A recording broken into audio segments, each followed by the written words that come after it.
Gold and silver में आया सबसे बड़ा क्रैश। गोल्ड 15% से 16% क्रैश कर चुका है, सिल्वर 40% तक क्रैश कर चुका है। आखिर ऐसा क्यों? ये क्रैश रैंडम नहीं था, ना ही सिर्फ ये कहानी कि डॉलर स्ट्रांग वाली कहानी कि डॉलर स्ट्रांग हो गया, मार्केट गिर गया। इस बार एक क्लियर पॉलिटिकल पॉलिसी का भी शॉक मार्केट का मूड बदल रहा है।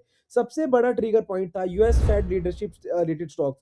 मार्केट ने एक्सपेक्ट किया था कि इजीली रेट कट्स होगा और सॉफ्ट पॉलिसी रहेगी, पर जैसे ही सिग्नल मिला कि फ्यूचर्स में लीडरशिप ज्यादा हॉकिंस हो सकता है और मार्केट ने तुरंत रेट कट एक्सपेक्टेशन रिवर्स कर दी और यहीं से गोल्ड और सिल्वर की कहानी पलट गई। जैसे ही रेट कट्स की होप खत्म हुई, यूएस डॉलर स्ट्रांग हो गया। और गोल्ड एंड सिल्वर का सिंपल सा एक फंडा रहता है, डॉलर ऊपर तो मेटल्स नीचे, क्योंकि गोल्ड एंड सिल्वर इतना इंटरेस्ट नहीं देती है as compare to dollars and bonds.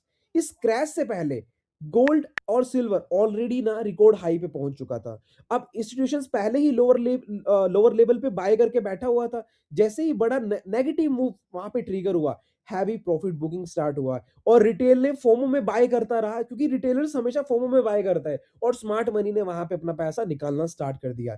Silver में फॉल ज्यादा इसलिए हुआ, सबसे बड़ा रीजन क्योंकि लेवरेज बहुत ज्यादा सिल्वर में यूज्ड हुआ था। जैसे ही प्राइस गिरा, स्टॉप लॉस की मार्जिन कॉल पे आ गया और मतलब पैनिक सेलिंग, जिसको हम फोर्सफुली सेलिंग बोलते हैं, वो मार्केट के अंदर देखने को मिल गया। इससे क्रैश स्नोफॉल वाला बन गया भाई, जैसे स्नो हो रही है ना वैसा क्रैश। अब सिल्वर देखो कम से कम 40% तक, कल के दिन देखा है 40% टॉप से गिर चुका है। अब कंपैरेटिवली गोल्ड इतना नहीं गिरा, लेकिन इंडिया में जो एमसीएक्स है, एमसीएक्स पर मूव और शार्प दिखा, क्योंकि वो लोकल फ्यूचर्स ऑलरेडी स्ट्रेस दे।